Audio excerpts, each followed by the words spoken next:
Buonasera e ben ritrovati con il TG Flash di New Sicilia. Condannata a 8 mesi di carcere dal giudice Anna Maria Cristaldi, l'ex senatrice Angela Maraventano per istigazione a commettere reati. Perde un borsello con 4.000 euro in contanti. Decisiva l'azione di una donna che ha permesso di recuperarlo riconsegnandolo al commissariato. Un 46enne è stato accusato di violenza sessuale sulla nipote disabile di 13 anni. La madre era al corrente di tutto ciò che stava accadendo. Secondo un allegato leggibile al DEF, il costo previsto per la costruzione del ponte sullo Stretto di Messina è di 13,5 miliardi di euro, anche se al momento mancano le risorse economiche.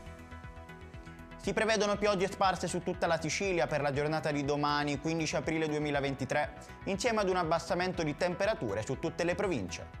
Ed è tutto per questa edizione, il prossimo appuntamento sarà domani alle 13:30.